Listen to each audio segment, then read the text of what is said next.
Jangan sudah mulai ngelirik bisnis yang lain. Pasti Biasanya sudah seperti itu. Jadi sudah ada plan. artinya gini, kalau bosnya ngelirik bisnis lain ya anak buahnya harus iya. Kalau enggak ya rugi. Perintah lagi ya.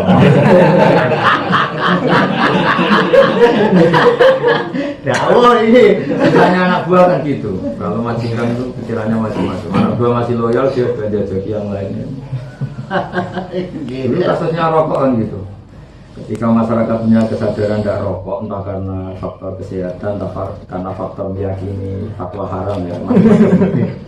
Itu kan bosnya rokok sudah pinter, mungkin beli BCA atau main di mall bisa dibuang. Anak buahnya tahunya kerjanya rokok. Mungkin bos media juga. Leres. Itu yang saya setiap kali kepada teman-teman ya kembali kepada kitanya sebagai wartawan. Jangan sebagai wartawan, sebagai manusia hidup. Kelirunya orang monoton termasuk di situ. Jadi misalnya orang bermental wartawan, bukan sekedar profesi bermental. Itu melihat objek karirnya ya di situ, rezekinya di situ. Padahal bisa saja Allah bikin pengembangan dia dalam bisnis yang lain atau profesi. Jadi profesi itu menjebak juga. Tapi ini alhamdulillah ini rumian bareng dengan mobil, ini mobilnya anyar. Punya mobil itu bisa juga karena pengalaman atau karena tahu caranya kredit. Kalau orang kampung itu punya mobil punya betul, hanya uangnya ditabung dan uang lebihan terus beli mobil. Kalau orang kota beli mobil itu karena tahu caranya. Jadi 15 juta bisa punya mobil. Kalau orang kampung punya betul. Anjing ngono ya. Jadi itu tidak prestasi. Iya, jadi orang punya itu dua. Ada punya karena punya harta lebih, memang cukup untuk beli. Ada punya karena saking pengalamannya kreasi. Kreasi itu bisa bulat, bisa normal. Sing saya kagungan mobil apa mboten? Gus. Kalau pakai mobil banyak, kalau punya jarang gitu orang Indonesia. Kalau pakai banyak, kalau punya itu dalam fikih kan 100% milik. Punyanya ya karena dia, karena orang punya mobil pakai sertifikat orang lain. Biasanya ini kan pengalaman ya, karena lama saya kerja di kota itu banyak orang punya mobil itu karena temannya itu direktur perusahaan tertentu. Aku karyawanmu ya, kesalahan kredit harus tercatat di karyawan ini. Tahun kerjanya juga di dia direkayasa, terus gajinya misalnya 2 juta, 4 juta gitu. Nah, banyak orang yang jenisnya seperti itu. Kebetulan saya enggak, alhamdulillah. Jadi kalau saya punya mobil punya betul, karena saya orang desa. Ini kalau wartawan nggak meyakinkan. Karena banyak teman saya orang Republika, orang KR, kadang satu kantor, kadang di satu kantor, terus kerja di Jakarta, kadang itu kawannya mesti satu. Ayo jadi bisa bapak. Karena punyanya tadi, bulat dulu. Karena Pak BRI nggak bisa kumuluhin karyawan saya sekarang beli mobil tidak juga, itu biasa aja. Haji ya gitu. Kalau orang desa kok kaji itu uangnya sendiri, prosesnya alam. Tapi kalau orang kota kenal dirjen, terus kenal ini mana yang biasa kaji? Minta cari-carikan. Kamu berarti tenaga musim, bakat kamu apa? Udah cari-carikan. Enggak, telinga jika telinga. Ya saya kan kenal sama duta besar. Kalau cerita tuh betul. Kalau saya kok haji memang bener-bener haji. Selain punya uang ya punya kapasitas. Yang lainnya tuh ya orang Indonesia itu. Sampai di bandara itu kalau ada orang deportasi, orang Arab bilangnya gini, "Madza fa'altumu?" Dasar orang Indonesia apa aja yang kamu lakukan ini. Jadi misalnya haji itu, saya punya teman buahnya itu orang Indonesia. Yang didik orang jurnalis itu mungkin. itu separuh dari yang kerja Bin Laden itu niatnya haji. Itu banyak yang bos, yang orang kaya. Daripada haji lama, mereka ikut kerja Bin Laden. Nah, kerja Bin Laden kan posisi di Mekah legal ya karena visanya visa amal, bisa kerja. Nah sudah, tahun pertama dia kaji, salah ketahuan karena jarang kerja deportasi. Mungkin dia sudah haji. Itu soal saya pas kemarin umrah, bagaimana yang suka kok kerja yang Bin Laden ya. Kayak tahu saja pingkan. Di deportasi gratis, mulai gratis. Iya, tapi dia setelah haji terus kerjanya balelo kan nyulayai muju sama bosnya atau sama. Jadi ya, tapi dia melanggar nanti setelah haji. Jadi sekarang tren daripada nunggu 20 tahun, 25 tahun mendingan pura-pura jadi pekerja benar. Nah, terus kedua itu biasanya numpang KBH. Jadi kan catering kan butuh sekian ribu tenaga kerja masak. Ya banyak juga daftar jadi tukang masak. Tapi di sana pekerjaannya diganti orang. Nah catering nggak masalah, butuhnya ada pekerja ngisi lomba, program kan nggak masalah. Ya banyak kayak gitu. Ya itu daftar jadi tenaga catering. Setelah di sana diganti santrinya yang kerja. Kalau kaji pulau ngoten niku kok. Ya. Aku mampu.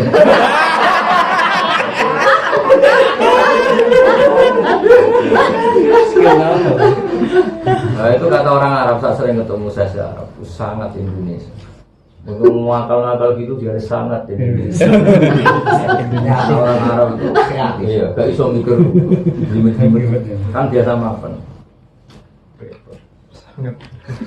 Tapi saya senang, artinya saking senangnya haji gini. Kita hilang ya gitu sama.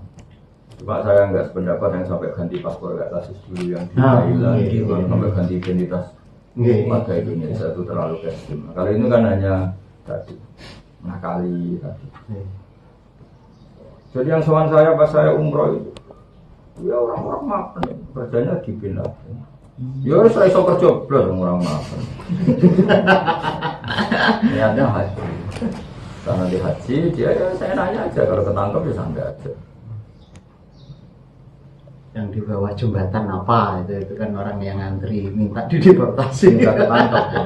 Minta ditangkap memang. Saya sering ketemu orang Madura supaya dipulangkan. daripada pulang ngumpul. Tapi kalau sekarang juga agak gak mau karena di penjara dulu kan nggak hanya 2 hari 3 hari. Nggih.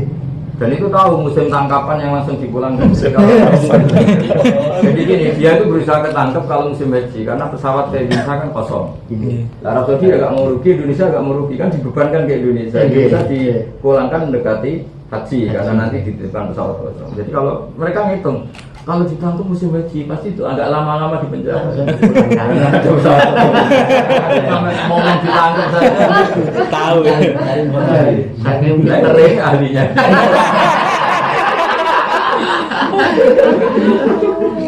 Makanya Kiai itu ilmunya banyak karena ya tadi bedanya kalau saya ada pelaku ini pelaku. Kalau Kiai itu dilapuri. Misalnya ada orang mau kaji, Gus saya ini mau kaji tapi lewat jadi pekerja Bin Laden. Nanti tekniknya gini. Kadang disuruh ngerestui sesuatu yang agak-agak masalah. Mau nggak didukung ingin haji didukung kan di triknya itu.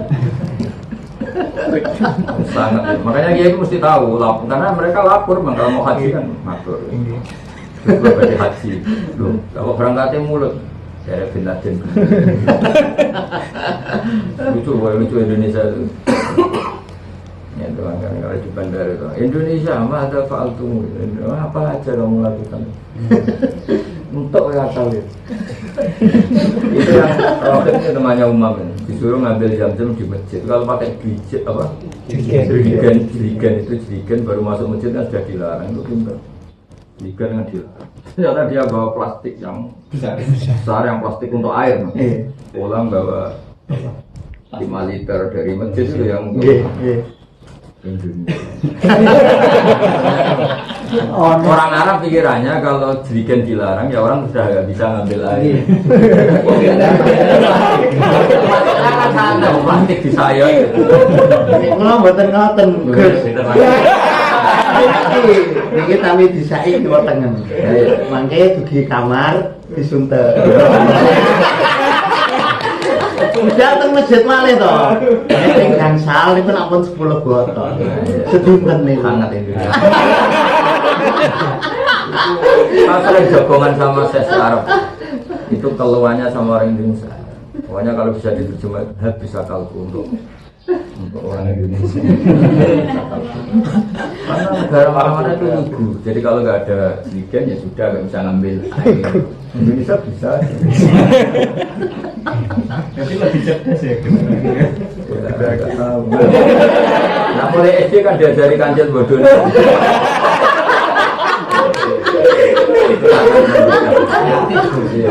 Kreatif. Bahkan planning service orang Indonesia itu banyak yang haji juga. Saya punya banyak teman yang bahkan kerja di Masjid Haram ikut rombongan Bin Laden planning service. Ya niatnya ya haji. Nanti ada kali itu pas wukuf di Arafah ada temannya yang ngajak seperti itu di jam kerja yang sama, di wilayah kerja yang sama, tapi dia haji.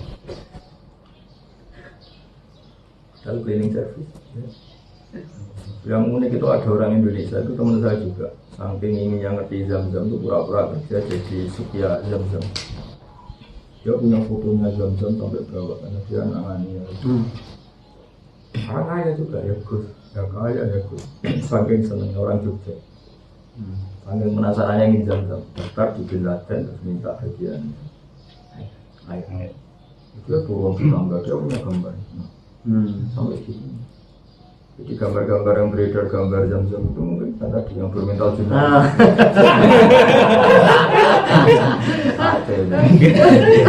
Orang Arab nama ada Pak Al-Tumun. Entah akalnya. Sekarang yang baru merasakan Arab Saudi nyium Hajar Aswad itu Indonesia semua. Dan itu praktisnya Masya Allah.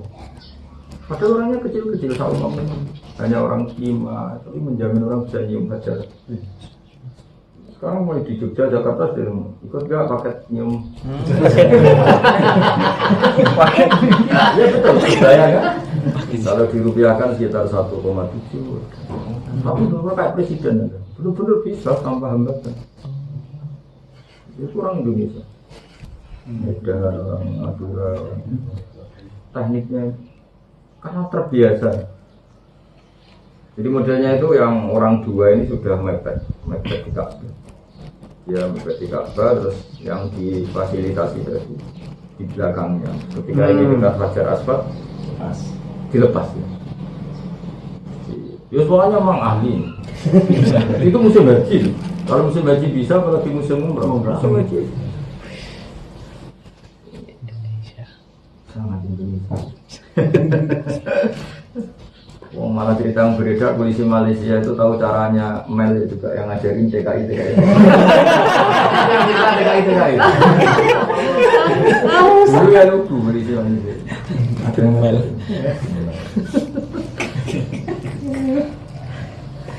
Bisnis baru Rul. Kan orang Indonesia itu kesuwen seneng sedekah ya. Jadi seperti itu nggak merasa salah kan biasa ngasih orang ngomong gitu. Cuma kali ini yang dikasih polisi Malaysia ilahnya gitu. Nggak nyuap bro, kita kan biasa ngasih. Kebetulan saya kasih itu polisi Malaysia. Loman. Ya kan biasa loman, jadi nggak beban ya. Loman. Indonesia. Yang di sana kan banyak teman-teman saya 10 tahun, 20 tahun. Kalau saya haji itu soan. Oh itu pengalamannya kalau cerita. Oh lucu. Nah kedua semua itu barokahnya di Indonesia itu sangat barokah. Di Indonesia itu pengajaran haji itu tuntas. Sehingga tahu mana yang rukun, mana yang wajib. Ya kalau rukun itu nggak bisa ditawar, kalau wajib itu bisa ditawar. Dan itu punya efek tadi kucing-kucingan. Saya gini ya, niat ihram itu rukun. Kalau berpakaian ihram itu hanya wajib. Nah di batas misalah itu batas mau masuk Ka'bah. Kalau musim haji yang tidak bervisa haji kan nggak boleh masuk. Yang visa amal kan nggak boleh masuk. Nah kalau visa amal boleh masuk itu dia harus memang ingin amal. Misalnya ingin kerja catering atau supir atau kernet. Nah, orang-orang haji itu pinter. Ngerti kalau pakaian ihram itu hanya wajib kan hanya didenda. Dia visanya amal tapi nggak macam haji. Dia pakai celana jin, pakai. Padahal dia mau Haji. Itu separuh bisa kan haji plus sama Mbah Mun. Itu saya sama Mbah Mun pakai visa haji. Itu penderek-pendereknya orang-orang Madura banyak yang enggak pakai pakaian haji. Padahal ya kan masuk perbatasan lolos, masuk misfalah ya lolos karena dia berpakaian biasa. Bisanya bisa aman. Tapi setelah di Arafah pakai ekrom semua. Harus dari Arafah kan lolos semua. Iya. Tak tanya supirnya, lu kamu ya haji lah, cuma di Mekah ada haji. Bayar hitam kan murah, karena berpakaian ihram itu hanya wajib. Jadi fikih kita itu diajarin tuntas, dikira dulu oleh ulama kita kan orang ibadah secara sempurna, ternyata untuk ngakali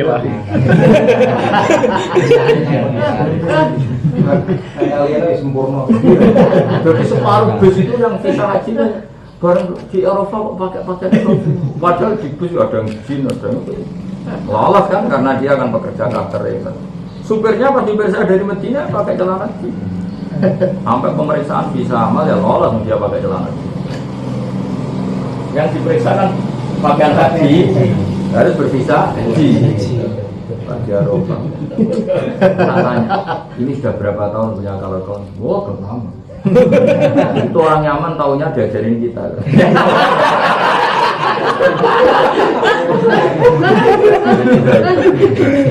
Bangga jadi orang Indonesia. Karena tadi jadi apa ya?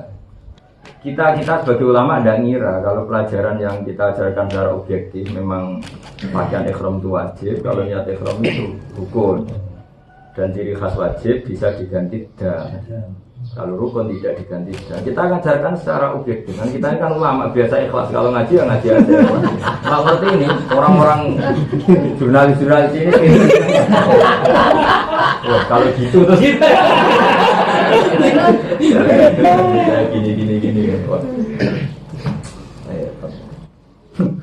Orang keren, orang nyaman mana-mana. Ketika tak tanya, tahunya dari Indonesia. Tapi nilai positifnya ada. Karena saking alimnya kayak Indonesia itu menunjuk. Memang orang Indonesia kalau ngajarkan kan detail. Misalnya sholat ya ada rukun, ada wajib, ada sunat apa, sunat hayat itu detail. Kalau yang rukun nggak tergantung oleh sujud sahwi kan diajarkan betul. Kalau kamu lupa rukuk di rakaat pertama maka harus diganti rukuk, nggak boleh diganti sujud sahwi. Tapi kalau sunat yang kamu tinggalkan boleh diganti sujud sahwi. Itu kan orang Indonesia biasa menerangkan detail. Haji juga gitu, kalau rukun nggak tergantikan, tapi kalau wajib masih tergantikan oleh. Nah, pakaian ihram itu hanya wajib. Padahal yang diperiksa hanya yang berpakaian ihram, ya pura-pura anda. Saya tahu ngakali ya diajari orang-orang. Padahal saya tidak termasuk yang ngakali ya. Nah, kaji tidak kita lebih ikut kaji plus ketemu orang-orang ya 20, 70. Itu yang ngaji catering itu kemarin di Jawa Timur masih harganya hanya 18 juta sampai sekarang masih 18. Hanya disuruh bayar itu. Dia ikut catering misalnya sama untuk broker catering kan cateringnya. Ya sudah kita bekerja kan 4.000 itu dijual di sama. Ya sudah. Macamnya celana jimmy di situ orang tapi nanti musim haji udah ikut Indonesia. Mata Pak Altumo apa yang kamu lakukan di sini? Jadi orang Arab kalau bilang Indonesia Masya Allah itu bisa positif bisa negatif. Masya Allah alimnya tapi Masya Allah pintar bodohnya. Yang alim betul yang tukang ngakali ya. Karena sebagian ngakali itu ya tadi faktor tadi dia tahu kalau pakaian ihram itu hanya wajib. Hanya kalau wajib pikirannya bisa dinego. Jadi sing ngakali luwih pinter. Iya, berdasar fikih juga. Padahal kita ngajarinya fikih tidak usah. Kembangkan untuk penipuan. Pengembangan itu. Tapi ya itu tadi memang belum ada, menurut saya ya, belum ada orang sehiro ya, sesemangat orang Indonesia. Yang lainnya ini ya ketika dilarang pemerintahnya terus kasih waiting list sudah ya sudah orang Indonesia. Saya yang bos yang dia itu banyak yang haji lewat jadi pekerja binatang. Nanti yang kerja di sana kan butuhnya ada pengganti. Juga kenal film pakai stuntman gitu. Itu biayanya ya tak kerja, yang kerja santrinya kan butuhnya catering ada yang ngirisi lombok kan nggak mungkin gus-gus ini ngirisi lombok. Ya yang nggak gus besar nggak kayak besaran itu ya gus-gus yang kelas-kelas menengah ke bawah. Tapi tidak punya sarana. Kalau gus-gus elit kalau mau kan akrab seperti saya misalnya kalau mau tiap tahun saya ditawani sama duta besar. Gus lagi mau baru kongkon. Saya berkali-kali ditawani mah ada bayar. Apa pangeran kaji keanggut duit. Saya berkali-kali itu. Tapi saya pernah haji pakai uang saya. 105 juta. Saya dulu ketika plus masih 105 juta. Sekarang kalau sering ditawarin saya, temak kalau kapan-kapan mau saya sudah ketemu Allah itu sudah pernah haji pakai uang saya. Kalau ketemu, tapi sekarang sering ditawarin jadi temu jadi apa, tapi saya enggak mau mari bawa kongkong.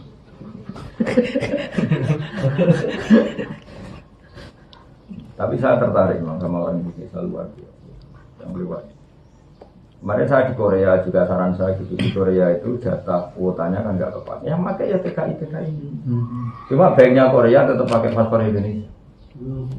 Jadi TKI yang sudah leasingnya cukup, apanya cukup. Pokoknya ada kontrak dari PT yang permanen 4 tahun itu dianggap warga sana. Itu diakui sebagai warga sana. Tapi paspornya nggak diganti. Itu yang saya, akhirnya orang Indonesia lah.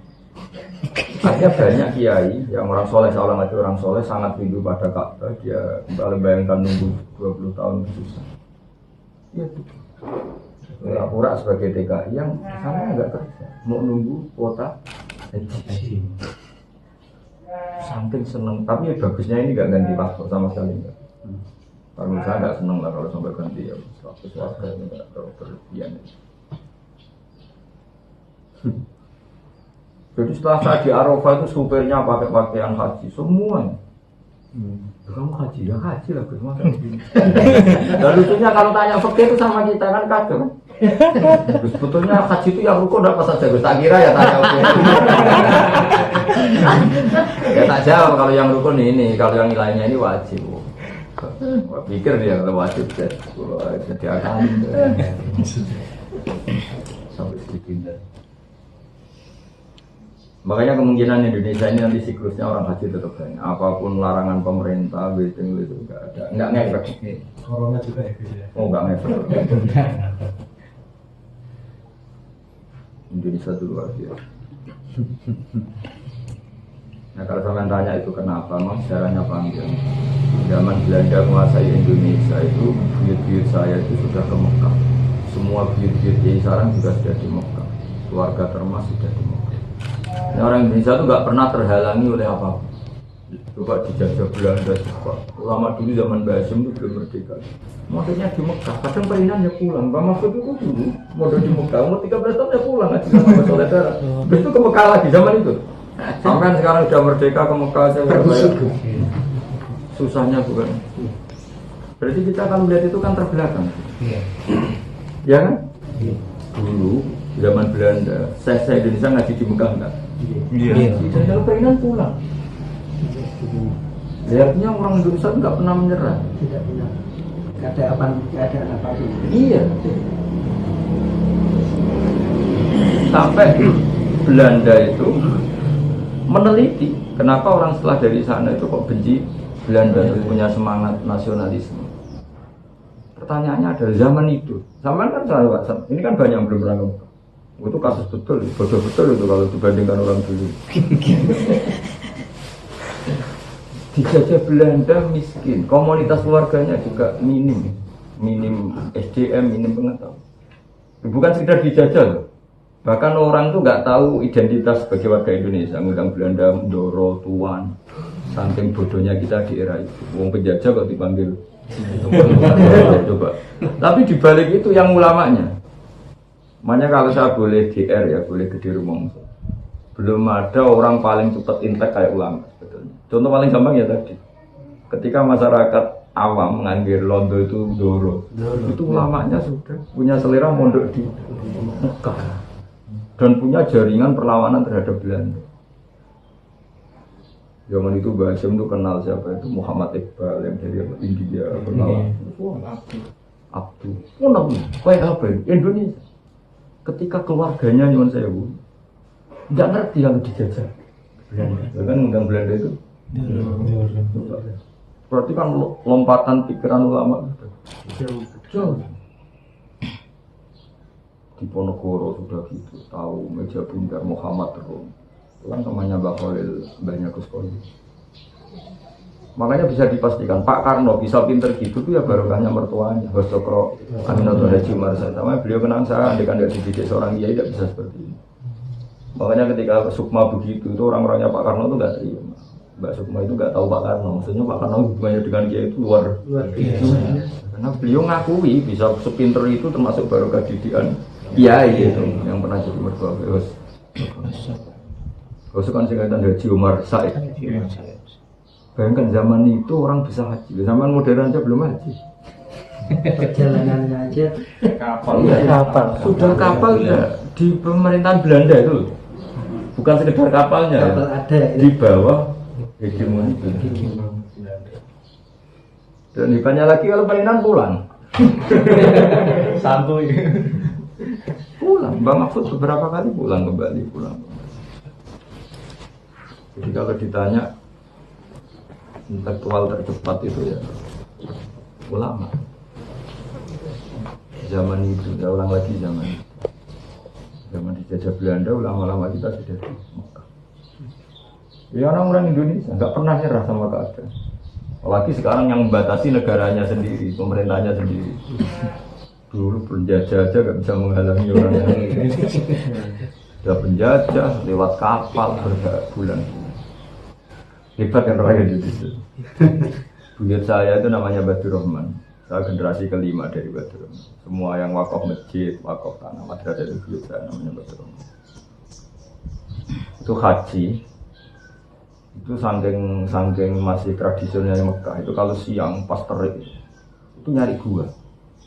Kalian tahu kan gua di Arab itu. Itu kalau kepalanya masuk, kakinya di luar. Gua-gua di Arab enggak kayak gua sini. Kalau gua sini kan orang bisa jalan-jalan.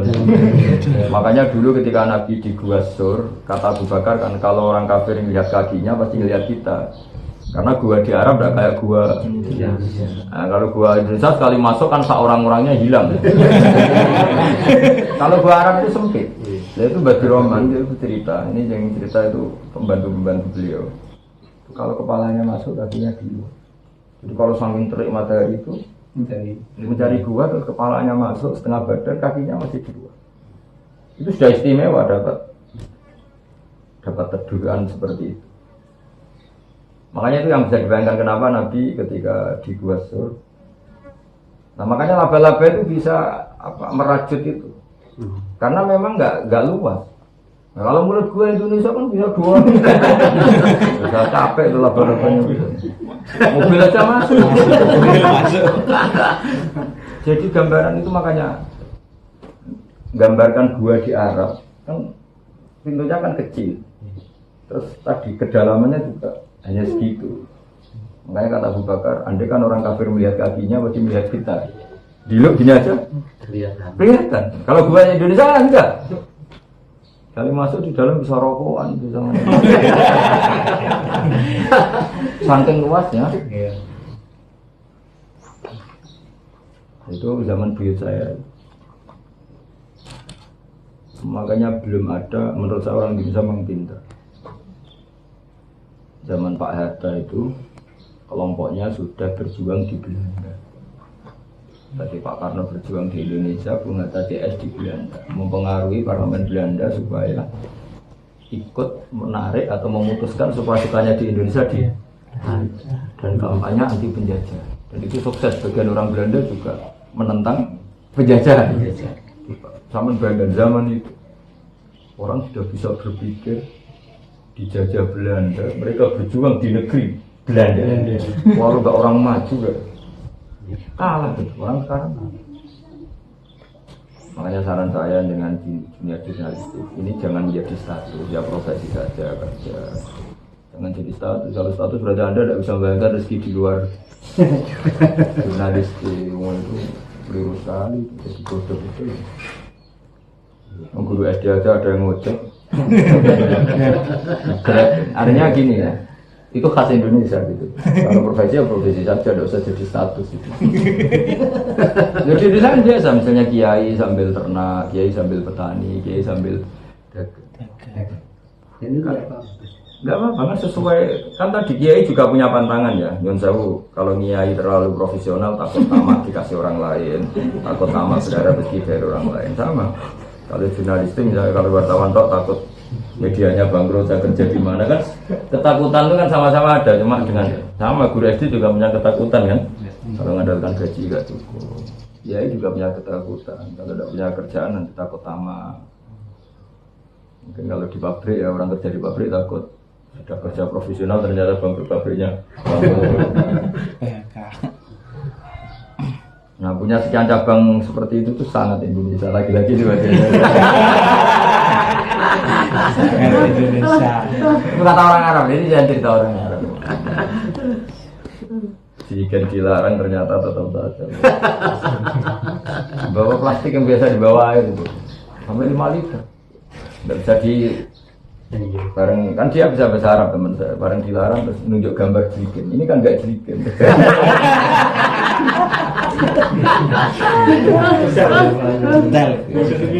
Indonesia, ada Pak Altumun. Apa saja nggak melakukan di sini. Bangga kan jadi orang Indonesia. Sekali istighfar. Maka kemungkinan Indonesia haji ini tetap banyak yang haji. Karena yang lewat Bin Laden, lewat Korea, lewat Qatar. Kalau Qatar yang butuh tenaga kerja minimal 4.000 setiap musim itu. 4.000 yang paling pekerjaan sih, yang nggak punya pikiran pating kerentil itu paling 50%. Yang lainnya itu nggak mungkin nggak. Coba orang Indonesia tuh mencintai Allah dan Rasul itu luar biasa. Biasanya orang Indonesia paling awam, paling bodoh, paling murahan. Tanya, kalau kamu di Mekah ngapain? Lu masa harus di Mekah orang haji?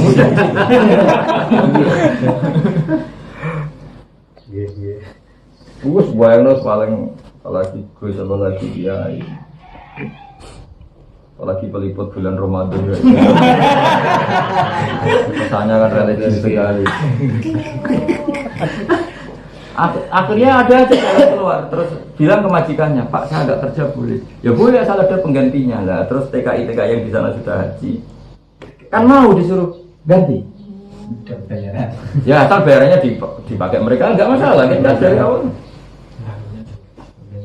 Cuma lah bosnya ya nggak rugi kan, gue ada ngisi berambang nggak saya. Lagi-lagi sangat Indonesia. Saya kan kiai ya, jadi sering dapat yang lapor ya pelakunya.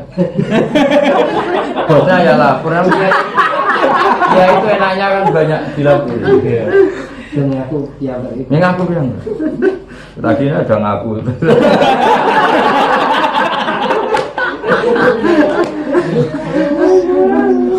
Tapi saya ya itu sering ditawarin haji saya kok. Kadang-kadang ya tertarik. Ya. Ingin tahu Indonesia yang terbaru itu apa. Kapan-kapan saya tak mau kalau ditawarin. Kita besarnya kan saya akrab sekali. Tapi akrabnya hanya masalah konsultasi, tapi akrab. Konjen-konjennya juga akrab. Karena memang mereka butuh ulama ya, kan ada sekian kasus hukum secara fikih ya. Solusinya ulama. Ya kayak tadi cara ngakalin tadi. Kan yang diyakini orang Indonesia ganggu itu kan satu kan romyu qabla zawal ya. Kan normalnya kan secara teks kan harus ba'da zawal setelah zuhur.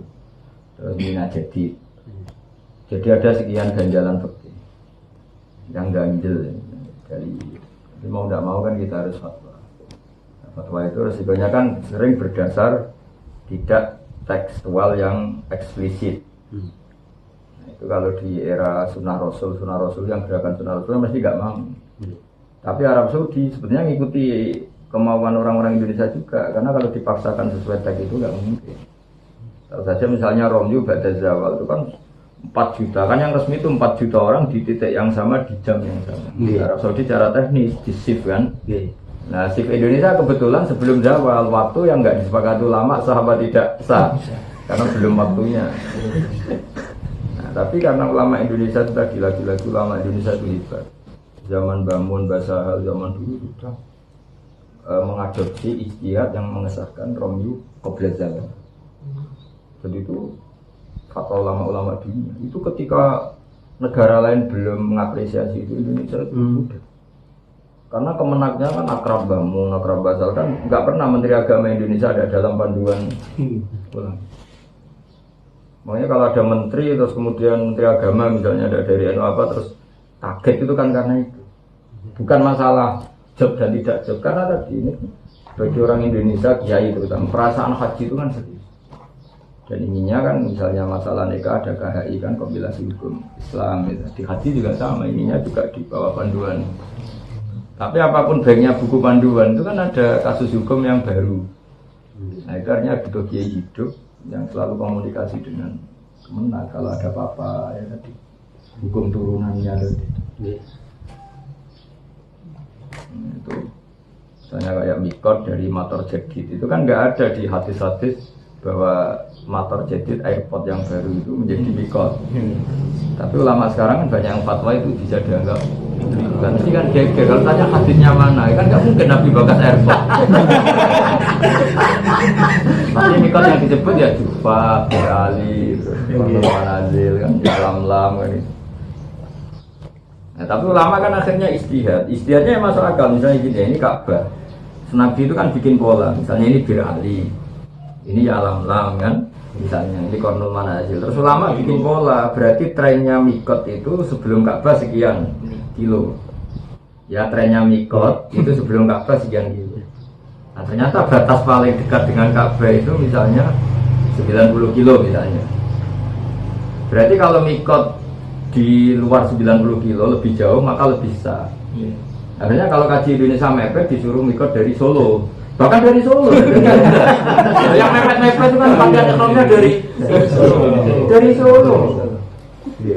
Karena logikanya kalau Nabi bikin ini itu terdekat sekian berarti terjauh lebih sah. Itu kan ibarat gini, makanya saya bikin analogi. Saya pernah debat sama orang-orang terlalu keras, saya bilang analoginya kayak saya disuruh orang, kalau kamu suan bangun maka pakai sarung. Etikanya kan pakai sarung itu udah di depan bangun, terus ada radius minimal sebelum 1 kilo kamu sudah pakai sarung, pakai peci. Hanya kalau itu dari rumah kan lebih baik. Sama, mosok suan pangeran ngarepe Ka'bah lagi salin. Salin pakaian ihram. Jadi sebetulnya agama itu bisa dianalogikan kan. Karena ini mau suan Allah maka ada batas terakhir harus ganti baju pakai pakaian ihram. Nah ternyata pola batas terakhir itu sekian kilo. Nah meskipun Nabi hanya menyebut Kornul Manazil, ya lam misalnya Jufa. Tapi ulama kan terus mikir pola, karena kebetulan kita tidak lewat yang disebut Nabi itu semua. Ya kita ada lewat yang disebut Nabi itu. Nah, akhirnya waliman hadza minuna min wiri alina, atau yang sepola ini bagi yang tidak lewat ini, dan cuma Nabi disebut. Nah karena kalau lewat pesawat biasanya mau ya lama kan diumumkan kan sama ini mau lama silakan. Nah ternyata di pesawat tuh error, karena kalau 400 orang ganti baju di pesawat kan pesawat gak stabil, oleh kan akhirnya pihak kru pesawat gak sanggup kalau mikotnya di atas gantinya baju. Nah, terus akhirnya ulama-ulama utamanya agak bangun Ghazali disuruhnya ya sudah disuruh salin di Solo. Jadi omongannya yang mepet-mepet itu kan sudah pakai pakaian ihram di Solo. Lagi-lagi Indonesia itu sebelum negara lain punya keberanian itu gitu. Dan karena ulamanya meyakinkan, ulama seluruh dunia ngaku Indonesia itu jayid bagus, punya istihad seperti itu. Ya memang pasti saya tadi kalau kita ganti baju masukan bangun dari rumah kan lebih bagus, enggak masalah. Yang enggak kacau kan ganti di depannya. Nah kira-kira kan sama lah. Kita kalau mau jadi guru SD kan harus pakai celana, pakai baju apa gitu. Kan tetap gantinya di rumah kan, masa di depan di kantor baru ganti ya. Ini pakaian resminya orang haji ya itu pakaian ihram kan. Nabi ngasih batasannya, kalau kamu pakai ya kalau dari Medina di Bir Ali, kalau dari ini nggak nyepat. Pertanyaannya kalau sekarang makainya di Solo ya lebih sah karena lebih siap kan. Meskipun resikonya ya harus mulai ihram dari Solo, hanya mulai dari situ nggak boleh pakai pewangian, nggak boleh ini. Tapi kan nggak masalah daripada mepet Karena dulu pernah ada era itu tadi sebelum seberapa jam ya kan diumumkan tuh. Itu pernah terjadi orang Surabaya pakai ihram di pesawat. Efeknya luar biasa. Menurut gue kan juga. Padahal iya kan Sholatnya goyang. sholatnya goyang betul. Padahal mereka sudah disiapin di kresek, sudah agak di tas. Tapi tetap saja kan kalau orang luar itu sholat. Berdiri semua. Terus orang kan mau haji itu kan yang saya kemerungsung saking senengnya. Cepet terus ganti di belakang itu. Jomplang. Akhirnya pesawat komunikasi sama Kemenang komunikasi sama Kiai itu disarankan yang mepet itu kan dari Solo udah pakai pakaian ihram dari Surabaya itu kalau tidak ada ulama nggak bisa. Karena ulama itu yang mereka ya fatwa Kemenang itu kalau perasaannya orang Indonesia sebelum ulamanya ngendikan itu kan nggak marah meskipun ada panduan dari iya perasaan orang Indonesia dan itu nyata kan karena perasaannya orang Indonesia itu Kemenang itu kan satu jabatan politik jadi kalau kiai yang mengesahkan buktinya tadi saya ini kan sudah termasuk kiai modern ya orang sekarang. Wah, sudah jadi panduan kayak apa di Kemenang, orang nggak marah kalau nggak tanya saya. Itu zaman baru, mesti gitu. Sabotan Gus Kulo, mesti gitu. Nah bayangkan kalau nanti ulama sama Marok itu udah rukun itu mah kasihan Maroknya. Iya, sebagian masyarakat itu nggak demo ketika kecewa negara itu mesti sungkan dia. Karena dia itu nggak ngajarkan seneng geger. Itu di Madura kalau demo itu polisi nggak bisa bubarkan, makanya polisinya membawa kiainya. Bawa ke area demo. Pulang dong.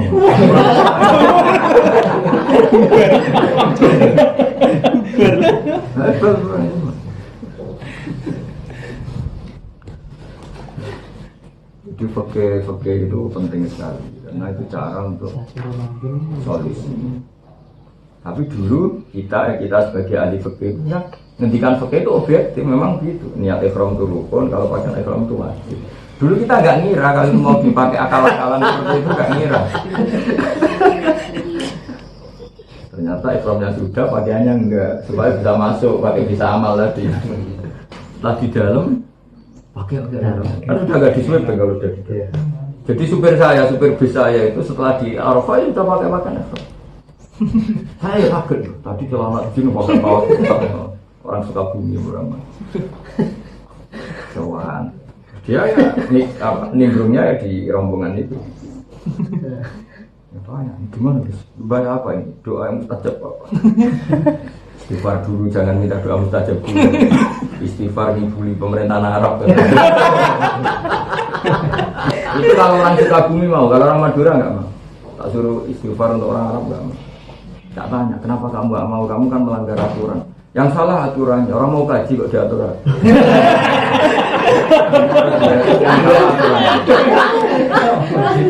Hanya orang mau haji harus dibolehkan, gak boleh di. Masalah juga. Jadi ya banyak yang tak suruh ya sudah mintakan ampun dengan kasihan orang Arab, pemerintahan Arab. Salah aturannya, orang haji kok di.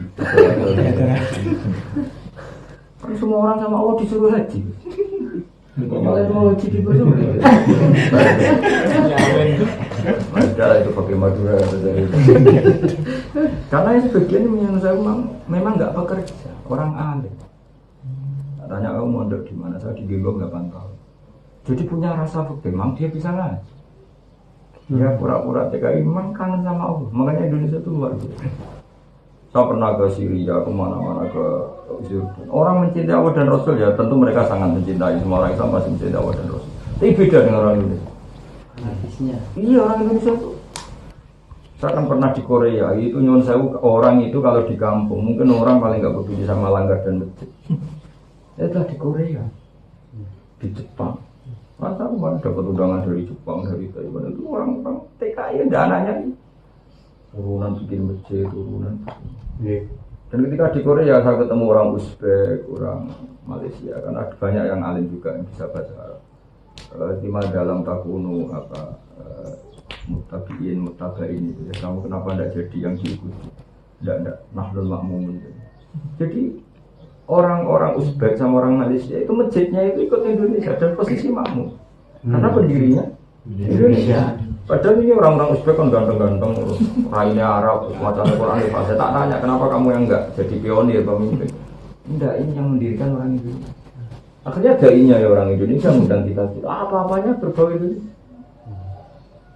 Ada gini, yang orang Uzbek yang saya terpelajar, gak punya inisiatif bikin masjid. Tapi orang Indonesia sebenarnya masjid. Anak rumah wangun, mungkin itu jadi mufti. Saya cerita ke saya, kalau tidak ada jenengan, saya sudah mati. Makanya jenengan tak duga kan hidup terus. So, kenapa? Karena kalau ditanya fakir, saya tidak berani jawab kalau tidak ada jenengan.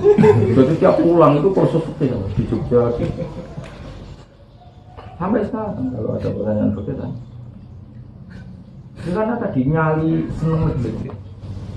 Masuk malam-malam merayu saya, ke sini masjid kurang uang segini-segini. Terus orang sini tuh fanatiknya sama jenengan masuk. Kalau jenengan bajunya dilelang tuh masuk. Ya udah besok lelangan. Jadi bikin masjid betul. Karena saya malu kan mereka yang miskin itu, pekerja paling miskin itu tak rupiahkan. Sumbangannya ke masjid minimal 1 bulan masih 1 juta, 2 juta. Kan masjidnya sewa. Tiap bulan itu biasa satu masjid bayar sampai 15 juta, 20 juta per bulan. Kok gak hebat ya udah gitu. Bayari sewanan masjid sih. Nggak pernah nyumbang 60 juta lumayan untuk berapa bulan itu untuk 4 bulan. Sanggih. Dan hebatnya semuanya itu Indonesia. Jadi orang Uzbek, orang India itu ikut. Kan sering saya kalau jamaah ketemu orang Uzbek, orang saya tanya, ternyata apa? Orang Indonesia. Kenapa mereka jadi makmum ya? Karena inisiator bikin masjid di Indonesia, komunitasnya Indonesia. Yang sewa juga. Yang lainnya yang saya kalau mau sedekah numpang liwat, tapi semua yang bertanggung jawab. Dan kita yang andai kan saya mau tiap tahun mungkin ke Korea, ke Jepang, tapi ya saya nggak mesti. Yang penting saya jadi konsultan sampai sekarang untuk pertanyaan halal haram. Apalagi ini haji ini cerita di negara ateis saja mereka bisa bikin masjid. Wah apa ini?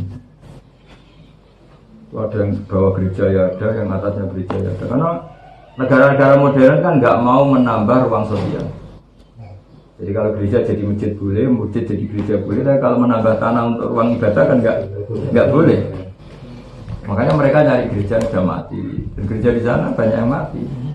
Karena dari awal kata orang Korea itu, dulu orang Amerika yang bikin gereja. Padahal orang sana kan ateis, gak berkebutuhan pada gereja, hanya dibikin tapi nggak ada orang. Itu banyak yang dibeli masjid. Atau ruang bar, bangkrut. Jadi banyak apartemen untuk sosial. Ya, ada yang dipakai bar, ada yang dipakai biliar. Jadi kita sering mau Jumatan naik ke atas, melewati bar. Saya pernah mau ngaji di salah satu masjid itu, depannya soalnya besar. Ya naik aja. Kebetulan di situ ada di ini gereja, di atasnya masjid. Kadang ya berandaannya. Anak sing lewat karaoke. Lewat karaoke.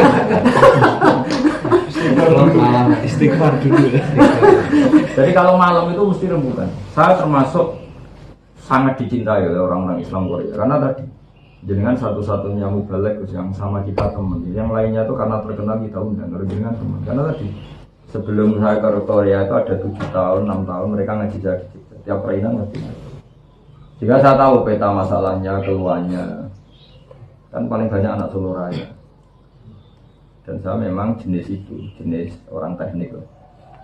Saya bilang dulu Rasulullah ketika hijrah ke Madinah itu nyuruh dulu namanya Mus'ab bin Umair. Itu 2 tahun mengajarkan Islam. Sehingga Nabi datang sudah tolak al-Badru. Saya bilang saya mau ke Korea asal ustadz-ustadznya sering ngaji saya kalau ke Indonesia. Kalau enggak saya enggak mau. Ya kalau ke Indonesia tak ajarin, tak belikan kitab pesolatan sampai 2 kardus, 3 kardus. Cuman takrib, tak rahasia. Makanya kemarin yang Amerika minta ke sini, tak temui di sini juga. Saya bilang saya mau asal statusnya kalau ke Indonesia ngaji saya supaya tadi ada kesamaan berpikir, ada materinya. Jangan budak-budak populer diundang bahasa basi ya. Ini kiai ya.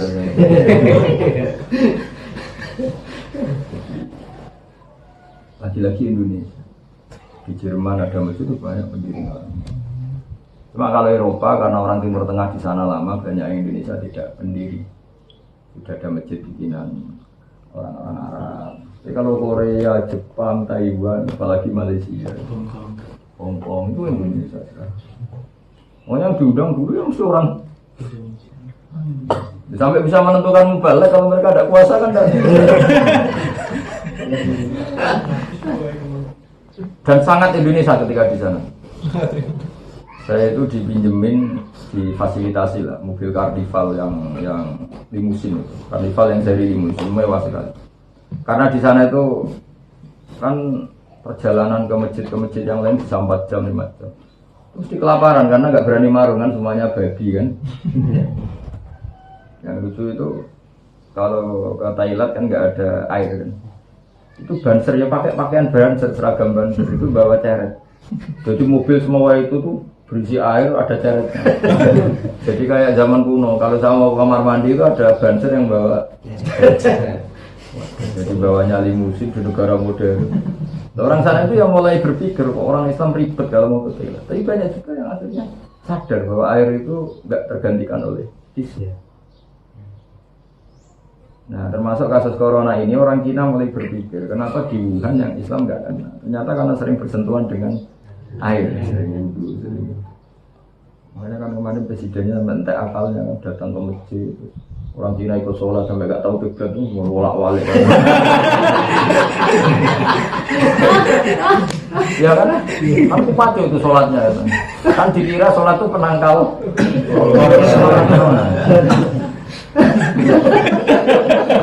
Lo cerita itu nyata. Di Korea itu ada anekdot gitu itu nyata. Kan ada pabrik besar pekerjanya orang Indonesia. Itu ada warung yang bikinannya orang Magetan. Larisnya bukan main karena ada tulisan halal. Nah yang warung Korea itu terus sepi karena ada gambarnya ada babi. Karena niru itu ada tulisannya halal lah. Itu disebelah ditulis halal tapi tetap kepalanya babi. Karena tulisannya gara-gara tulisan ini orang Indonesia masuk.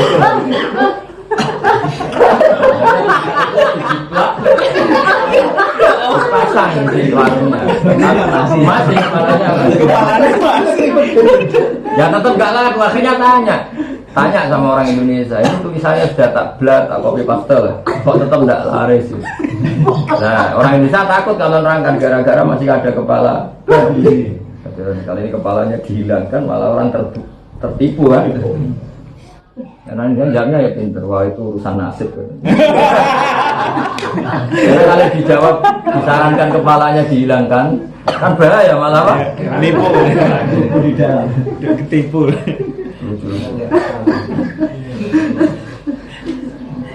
Makanya saya ke sana itu dari sekian yang diundang termasuk paling ramai. Karena punya ikatan emosional. Guru-guru ngaji di sana tuh ngaji saya. Tak kasih kitab, ini kitab dari Ghosba kan tak berikan bersolatan berapa kardus.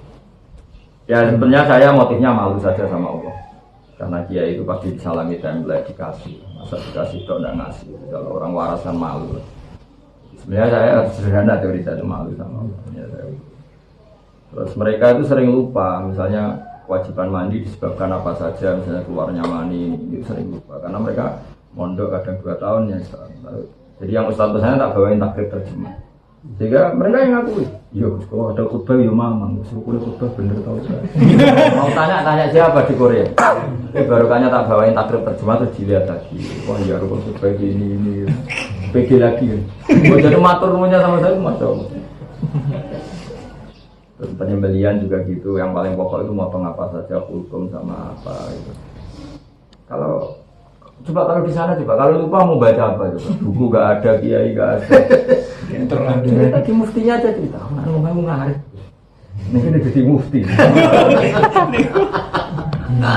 Tapi itu dia sholatnya orang arit jangan kira terus bodoh enggak. Orang Indonesia meskipun arit kan kadang tamat dunia, kadang haji sama kiai. Jangan kira arit itu identik dengan itu hebatnya Indonesia. Jangan kira kalau satpam terus bodoh enggak juga Indonesia. Satpam yang ngaji, tukang arit yang ngaji, tukang pentol ya ngaji. Cuma kalau sampai luas kan tetap enggak gitu loh. Makanya Jangan kira kalau tukang lari terus bodoh, tidak juga kalau hidup ini. Juga orang-orang yang lari itu yang dinaruhan mana-mana, dia ngaji, kalau jam ngaji ya ngaji. Cuma kan tetap nyun sewu karena nggak nekuni kan nggak spesial. Makanya kalau nggak ada jenengan saya tidak berani nyai. Kalau tanya ya lucu. Caranya sholat, caranya karena di kiblatnya itu kiblat ya. Dan sekarang mulai Korea Selatan semenjak terbuka itu mulai yang di kota-kota besar boleh mendirikan masjid 100% yang di kota-kota besar karena kan ada ekspatriat itu dari orang Pakistan aja pernah di pusat kotanya itu ya nyari makan Arab itu banyak nyari kebun karena di situ banyak ekspatriat Arab nanti yang di apa ya lalu itu sudah nyari warung Padang apa ada kalau yang di pusat kotanya karena mau tidak mau sudah terbuka kan tapi ya namanya Indonesia namanya ateis ya saya punya teman itu termasuk pegawai besar di Garuda itu yang uruskan tiket saya dia pegawai Garuda bagian direktur bahkan pernah direktur di Jepang terus direktur di Korea makanya saya ke sana itu mulus karena orang itu muhibin saya sering ngaji saya waktu itu cerita makanya saya pernah pulang itu maju sehari ya udah gampang diajukan dia itu karena kelas menengah ya karena orang pegawai Garuda direktur lagi sholat di mall karena waktu asar terus dia sholat di mall ya di mall benar-benar di mall karena dia merasa sering di Eropa kan merasa itu di Eropa biasa kan orang Eropa kesadaran beragama kan tinggi ternyata apa security-nya langsung nempel polisi kalimatnya lucu katanya dalam nelpon Pak polisi di sini ada ritual teroris jadi kalau bilangin sholat itu jadi itu dianggap satu ritual mukaddimah orang mau meledakkan polisinya datang ditangkap dimintai keterangan terus manggil polisi yang kira-kira kalau sini intel yang lisensi internasional kalau itu kan pengalaman rekamannya gitu oh enggak kalau itu ritual sholat biasa tapi ini pintar bahasa Inggris kan memang dia pernah direktur di mana-mana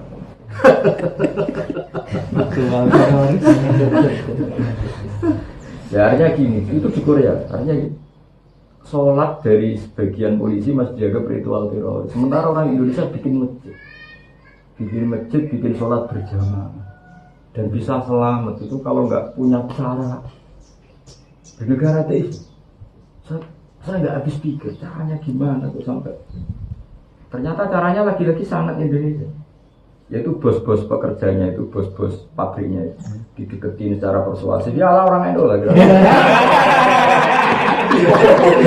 bilangnya emosional maksudnya karena orang Indonesia tidak pernah khianat tidak pernah demo nggak pernah nuntut gaji ketika pekerja lain nuntut gaji udah disini enggak biasa nerima yang bantu rapotnya bagus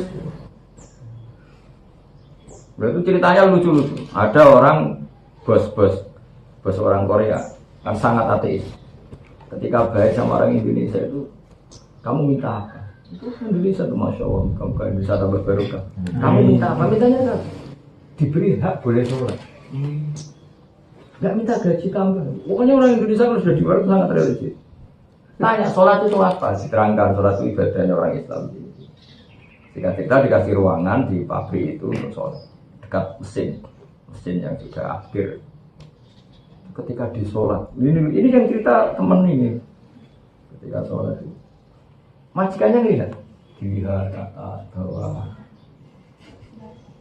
setelah sholat ditanya loh kamu sembahyang nggak ada patungnya kalau butuh patung tak belikan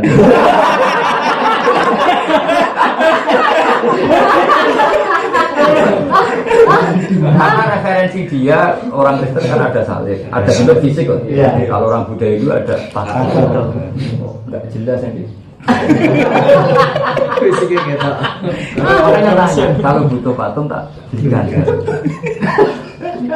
akhirnya ya ada penjelasan wah beda Tuhan kita itu beda Tunggalnya dituku nggak dilihat gini akhirnya oh ternyata agama itu macam-macam dia tahu kan tentu agama paling populer di sana kan dari yang ada patung lucu-lucu Saya itu syukur sekali pernah di Korea. Sebenarnya kalau pernahnya itu ya syukur, tapi lebih syukur lagi hubungan saya tidak pernah terputus sebelum saya ke Korea maupun sekarang. Tiap pulang pasti ke sini atau ke Jogja. Yang ngaji, saya tidak pernah basa-basi. Dan saya biasakan. Seorang kiai itu menurut saya berusaha tanya gaji di sana naik enggak. Nanti karena ini hal yang mereka lebih tahu ketimbang kiai. Salah lagi. Terus kedua menjadikan mental mereka itu orientasinya uang ya. Jadi kalau kita ketemu sih apa mbok rewangi koyo ngono iku kowe sujud temen pangeran piye? Mbok rewangi kerja ning negarane wong akhirat piye? Saya tetap konsisten ngomong. Hanya mereka ketika ketemu saya ya lapornya urusan bikin masjid. Coba kalau seorang kiai memulai gaji di sana berapa? Ngapain kerja di sana? Mendingan di Taiwan gajinya lebih tinggi. Akhirnya kan mereka sudah seneng dunia. Kiai ini dewi ngajarkan. Makanya saya tidak akan tanya sampean jadi wartawan gajinya berapa dah. Terus keduanya diwarai.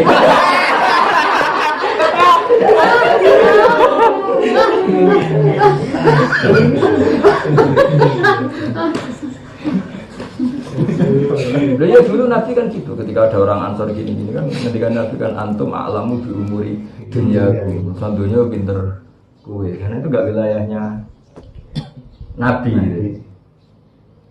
Sehingga saya termasuk kiai yang efisien di mata mereka karena kalau ketemu ya iya di sana masjid ini ada masalah ini ya ini imamnya itu agak garis keras yang di masjid ini agak gini langsung ya. Karena saya tidak pernah tanya. Ketika saya datang ke Korea, ya tidak sok ikhlas, saya juga agak kepikiran difasilitasi. Meskipun prakteknya mereka fasilitasi. Karena saya memang menghindari ngomong itu semua. Saya sanggup dolar banyak, jadi bayangkan terburuk misalnya mereka tidak bisa fasilitasi, saya juga sanggup dolar. Saya juga menghubungi beberapa duta besar yang hidupannya normal ya benar-benar mapan. Yang daerah saya sebagian termasuk pegawai Garuda yang elit ya, di sana.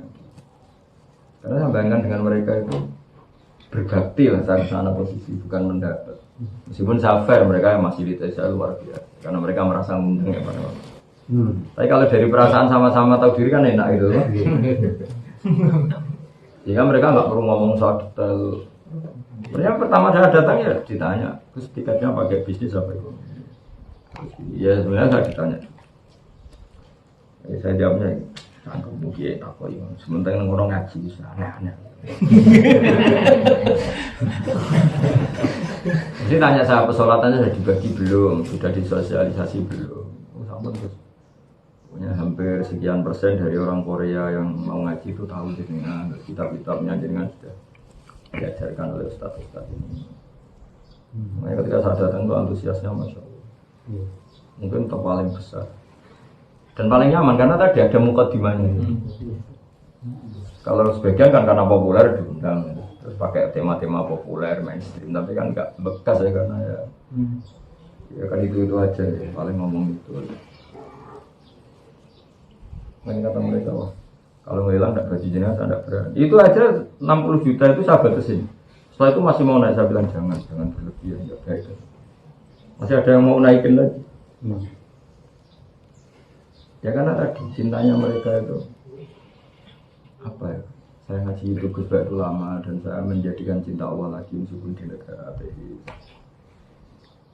Ya nyaman. Apalagi setelah ketemu saya juga ada ngomong uang, nggak ngomong fasilitas. Jadi kadang saya sebenarnya dinempelkan di hotel, tapi saya kadang minta saya nginep di sini aja di masjid.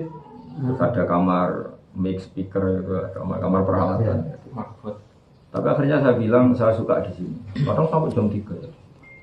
Padahal saya disewakan hotel. Ya karena ustadznya terus diskusi. Terus saya ini diambang cerai, saya pernah melafatkan cerai gini, istri saya orang ini. Itu hukumnya gimana? Macam-macam mereka cerita. Semuanya tentang hukum. Hukumnya gimana? Gue saya punya istri, tinggal kerja di sini. Secara finansial tak cukupi, tapi secara nafkah batin enggak kayak apa saya. Ya saya jawabnya secara fikih. Kalau kamu punya utang yang harus dibayar dan kalau kamu tidak kerja di sini itu tidak kebayar maka wajib. Kalau wajib itu boleh meninggalkan kewajiban yang lain demi kewajiban. Jadi kalau kamu ke sini karena ingin kaya sementara kamu di sana cukup maka itu dosa karena ini sudah selera bukan kewajiban. Ya saya menjawabnya tetap sesuai fikih. Tidak kemana. Yang haru itu nilai orang. kerja di sana tapi nggak di pabrik di hutan. Ternyata pertanian di sana kan luar biasa modern sih. Jadi yang namanya Lombok, Malaka itu kan modern sekali. Tapi itu gajinya kayak di pabrik. Ya, orang Indonesia. Di sana kerja itu jam 8 sampai jam 8 malam. Nggak kebayang kalau jam 8. Dan itu mereka minta waktu makan jam 1 itu dipakai sholat. Nangis pokoknya melihat orang Islam di sana semua. Jadi kalau sholat itu pura-pura di kamar mandi, waktu makan tidak. Sebelum tadi sebagian memang dirayu terus dikasih tempat sholat, yang sebelum dikasih. Merayu waktu makan terus dia di kamar mandi. Kan Thailand di sana kan ya bersih-bersih karena ya kayak Thailand. Dipakai sholat. Kita ngurangi jam makan karena separuh piring dia habisin, setelah itu dia untuk kayak apa orang Indonesia. Lagi-lagi Indonesia bikin masjid, nyewa masjid. Itu orang-orang Uzbek ganteng-ganteng orang India, tak tanya posisi makmur, enggak kepengurusannya, enggak apa-apa.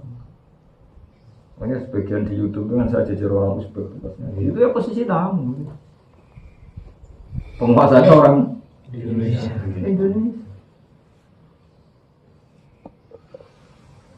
Padahal kayak tadi. Jadi kreasinya Indonesia itu PKJ, kreasi hidup di negara kreasi. Dan itu bisa dirunut panjang karena tadi zaman Mbah Mahfud, buyut saya ternyata sudah biasa mondok Mekah ketika dijajah Belanda dan ketika masyarakatnya ngundang penjajah itu dorong. Makanya lompatan ilmunya ulama dengan masyarakat tepok jubah. Ini seleranya sudah jadi orang alim melawan Belanda. Masyarakat juga bahkan sama penjajah saja ngundang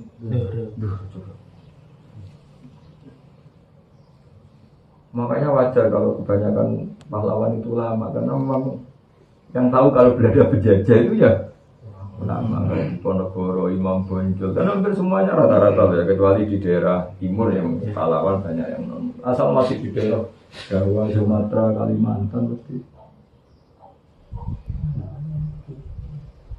Karena tadi zaman itu sudah belajar di Mekah. Di Mekah itu Mbah Hasyim ketemu Muhammad Iqbal, ketemu aktivis-aktivis modern yang ingin merdeka. Yang kitab tak baca di Kholnya Gus Dur itu kan dikarang orang Libanon. Orang Libanon berkawan Mbah Hasyim sampai datang ke Indonesia. Ada yang Karelpon itu orang Jerman datang ke Mbah Hasyim. Aktivis kemerdekaannya ada yang dari Eropa datang ke Indonesia. Hanya di karangan itu oleh Muhammad Syihab Asad bin Syahab itu disebutkan Mbah Hasyim itu peletak Labinatil Istiqlal data kemerdekaan. Ketika masyarakat undang London itu dorong. Ini Mbah Hasyim sudah punya komunitas internasional untuk melawan penjajah.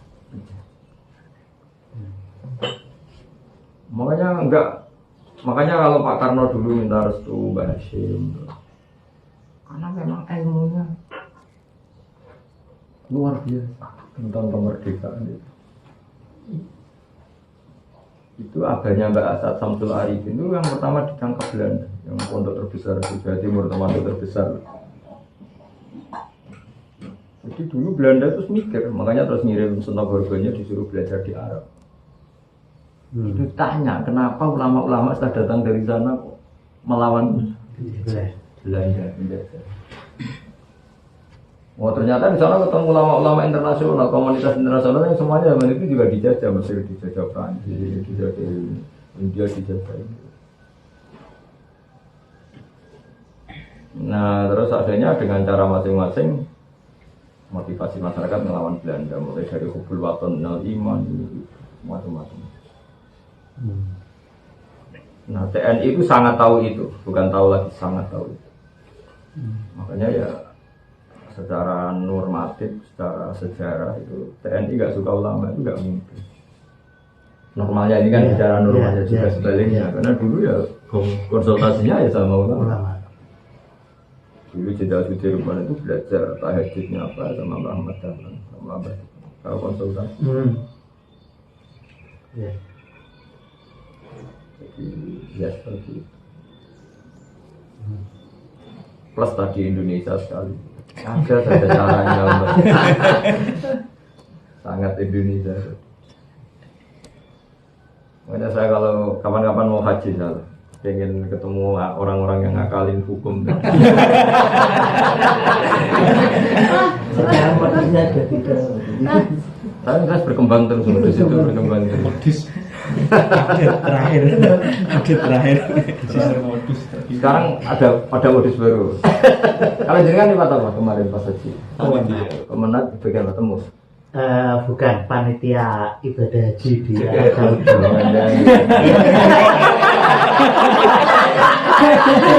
Panitia Arab Saudi Gus. Jadi berangkat sebelum jemaah berangkat, pulang setelah jemaah pulang. Oh berarti yang 3 bulan itu? Ya. Ke Asun. Mulai awal ya. Ke Asun itu. Yang di Arab Saudi pokoknya, bukan yang dari sini. Bukan panitia yang di sini, tapi panitia yang di sana. Iya, di sana. Konsultan itu. Ya, panitia. Ya, ada konsultan, ada panitia, ada. Ya. Itu terdiri atas 3 bagian. Departemen Agama yang mengurusi peribadatan, kemudian Departemen Kesehatan yang mengurusi kesehatan semuanya, kemudian saya bagian dari media. Sekarang sih sudah mulai dipinggirkan media itu sedikit, dulu banyak. Karena mereka sudah punya media sendiri. Lah jamaah sudah punya media sendiri-sendiri. Tapi ya bisa haji total ya? Bisa. Bisa, betul bisa dagang. Malah luar biasa. Jadi difasilitasi. Artinya di sana mau mencium Hajar Aswad itu ya, karena panitia itu datang duluan, masuk ke Masjidil Haram itu masih sepi. Jadi mencium Hajar Aswad itu ya berlama-lama di situ. Kalau saya atas nama negara ya. Yang sampai bosan doanya ini apa? Sudah habis, nggak ada yang ngusir karena ini di belakang teman semua, jadi panitia semua. Saya jurnalis. Jadi kemana-mana Jok marah itu loh mau ke haji. dikasih mobil sendiri, jadi kemana-mana, ke Jeddah, ke Mekah, ke Madinah gitu, ya keliling. Karena satu kelompok dikasih satu mobil, satu kelompok dikasih satu mobil gitu. Enak kalau Indonesia. Bayangkan kan Qatar itu bisa mengumpulkan kan 200.000 orang. Itu butuh berapa karyawan? Ya kan?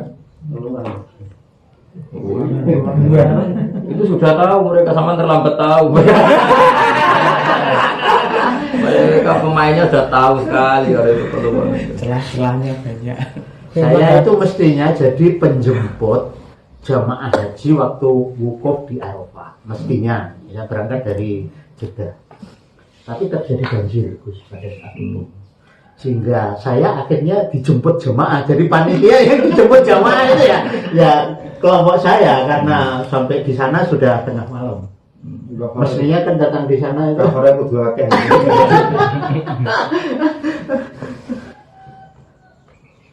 Tapi seneng ya haji, seneng petualangan. Ya alhamdulillah. Ya serunya ya mau ketemu Tuhan itu.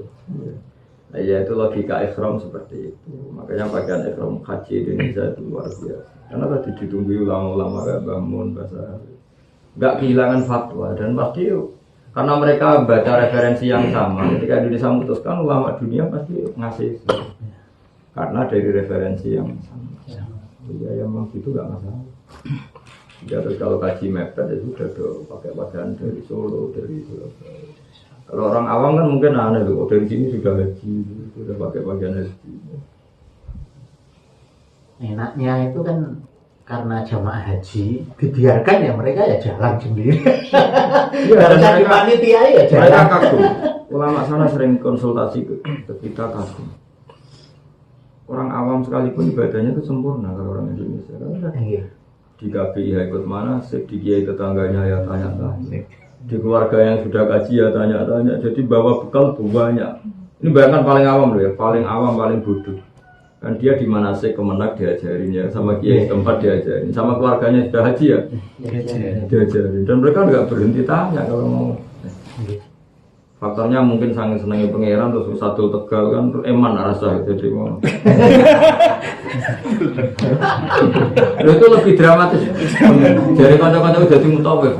Gak enak terus mutawif kaji nih mapan-mapan nangisnya gak seru.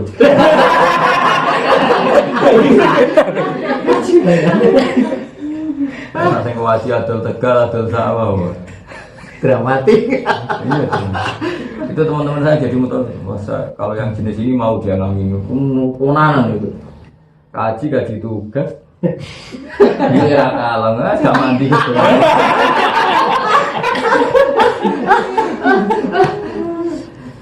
karena kan nggak seru Gak seru, kurang dramatis. satu Tegal Betul. itu kalau ada kiai kaya kajinya tembus itu temannya umum ada namanya Habib Soleh beliau haji apa bang TPHD itu Gitu jadi. beliau ya kaya mapan ya sudah daftar haji sama bangun ya itu ya mau kaji menang ya haji maksudnya haji yang belum pakai uang kamu lah kira-kira ya. Tapi saya ada nyuruh kamu enggak maksudnya ini cerita aja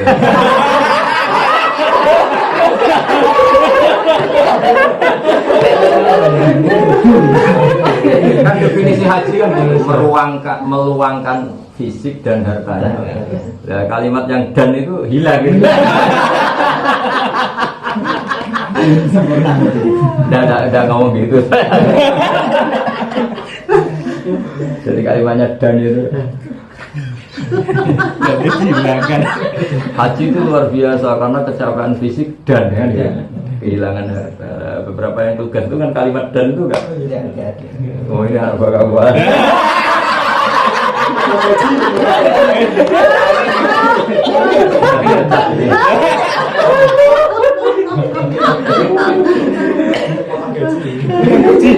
Gaji bang. Makanya saya itu saya alhamdulillah sudah kaji pakai uang makanya kapan-kapan kalau haji lagi dengan dan apa tidak dan jadi kiai yang hati-hati termasuk gitu kalau ada santrinya haji tugas itu sih ditanya ya nanti dia haji lagi yang pakai uang kamu jadi sarannya itu karena tadi definisi haji heroik kan kenapa meluangkan waktu ibadah fisik dan ya, ada kalimat dan harta adanya dan harta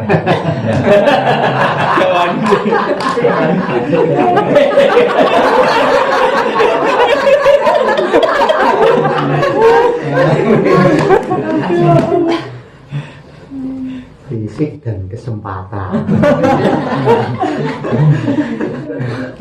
tapi ya sudah bagus daripada yang belum ngaji ini hasut ya. Saya itu daftarkan wartawan saya sebenarnya. Ketika pendaftaran itu waktunya tidak memungkinkan untuk si wartawan saya ini berangkat. Kebetulan saya ada di Jakarta, nggak pakai pakaian seragam dan lain sebagainya. Besok harus ada yang datang di asrama haji untuk mengikuti pelatihan. Saya datang ya nggak pakai pakaian apa-apa. Yang lain-lain sudah pakai hitam putih semua. Saya nggak pakai pakaian apa-apa. Ya nama saya masukkan tetap didaftarkan. Sampai akhirnya berangkat. Jadi saya ikut berangkat gitu. Jadi sebetulnya itu untuk wartawan anak buah saya pada saat itu. Ya gitu teman-teman rawuhnya Ya. yang jelas ini pimpinan Anda sudah hebat ini nanti kalau saya nggak jadi wartawan itu ilmunya tetap manfaat. Amin. Ya sahabatan saya ya profesi itu jangan menyita semua SDM kita ya. Amin. Karena profesi kita wartawan kan ya punya empati sosial, punya fitrah sebagai manusia, sebagai orang Islam. Itu jangan dibunuh karena rutinitas. Amin. Ya kayak guru lah, guru di SD digaji jamnya jelas, tapi di luar itu juga harus sebagai guru. Ya kalau ada masyarakat yang perlu dibina ya. Kalau wartawan mungkin hak-hak sipil, hak-hak warga itu juga harus dibela ya karena. Amin. Keluhan saya modern kan gitu ya, karena profesi itu menyita. Mungkin saya kalau ngajar di rektorat di UI itu sering bilang, Anda di kelas dosen, pramugari di pesawat profesi, sehingga harus senyum, harus baik. Tapi ketika sudah ada di pesawat kadang tidak bisa senyum lagi, marah terus bawahnya. Karena senyumnya itu kadang-kadang profesi. Nah, guru juga gitu, di kelas ngajar bagus, orasinya bagus, tapi di rumahnya sekedar ngajari anaknya saja enggak mau. Wartawan juga gitu, komentar jurnalistik itu mewartakan kebenaran, harusnya di luar pas tugas benar harus mewartakan kebenaran. Jadi profesi itu jangan membatasi SDM kita sebagai manusia. Saya bilang ke dosen-dosen gitu, Anda jadi guru di luar kampus pun harus tetap guru, terutama ketika anak kita butuh belajar. Harusnya pramugari juga gitu, kalau bisa senyum sama orang lain kenapa tidak bisa senyum sama suaminya? Karena alasannya awal senyumnya sudah habis. Banyak juga yang konsultasi ke saya, ya ngeluh gitu, ya Gus ini kan kayak tugas memang harus senyum. Saya bilang ya senyum pada suami ya tugas dari Allah malah kan. Bukan dari direktur. Jadi kadang-kadang orang sekarang kan semuanya mudah, jadi judesnya kayak apa kalau pakai GRI atau pramugari kan tetap senyum. Mangkalnya kayak apa? Artinya kan gitu, mangkal kayak apa dengan suaminya tetap senyum, tapi kayaknya enggak ya.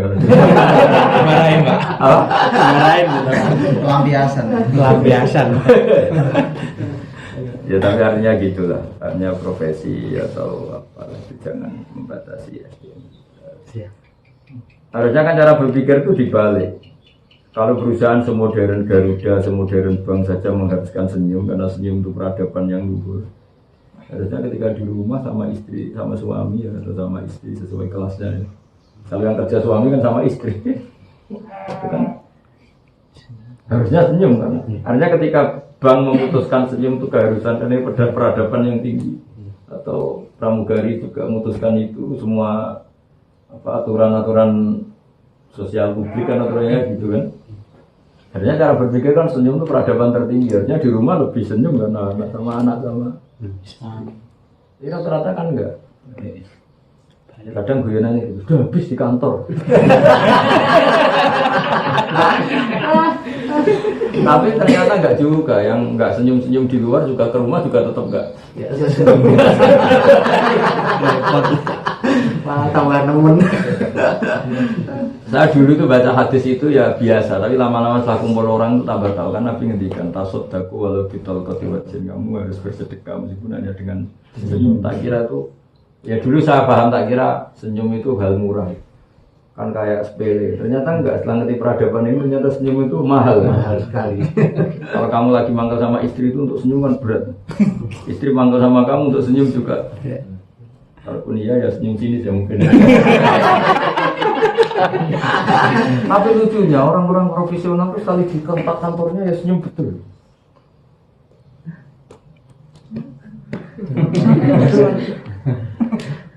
Atas nama tugas. Profesi itu. Padahal kalau atas nama tugas kan Allah juga mewajibkan kita Senyum. Dan saya ingin agama ini mewarnai seperti keinginan kita pagi ini di sini. Siap. Jadi SDM manusia fitrahnya itu harus di atas segala-galanya. Kita punya fitrah ingin nolong orang lain, punya fitrah ingin membela yang benar, punya fitrah ingin mencukupi anak istri, punya fitrah ingin berkontribusi pada bangsa ini. Itu fitrah SDM kita. Lama-lama ada kotak-kotak karena partai, kotak-kotak karena profesi, kotak-kotak karena misalnya wartawan hanya mempertahankan hak jurnalis, hak kebebasan mendapat informasi, yang mahasiswa mempertahankan hak kampus untuk ini. Wah, kalau semuanya ngomong gitu kan repot, apa? Jadi nanti bekerja di Korea itu nggak sebagai hamba Allah, sampai di negara ateis masih ingin bikin masjid. Di negara yang mengatakan sholat itu ritual apa?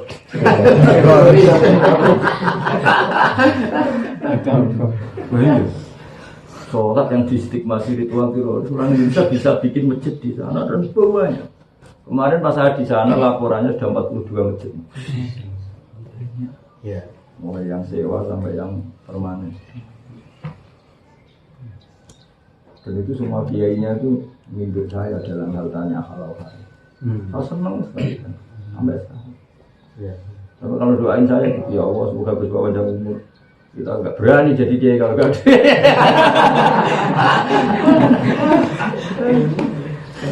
Saya itu syukur sekali. Tapi semenjak tak kasih takrib terjemah itu lumayan untuk mengurangi pertanyaan. Karena misalnya ragu rukun khutbah apa kan baca sendiri. Terus kewajiban membeli yang harus sampai putus itu apa saja. Iya. Jadi saya ya, niat ngasih ya niat mengurangi beban. Jadi saya tinggal bilang gini, yang nggak ada di kitab ini baru tanya. Sama ustaz-ustaznya ini. Tapi rata-rata mereka memang tadi orang pernah mondok atau ya tadi di kampung yang pesantren. Jadi nggak nol-nol lama. Sekarang frekuensinya harus turun banyak, alhamdulillah. Ya kalau minat mau nyai di sana tak bilang kan. Ya, ngoten mau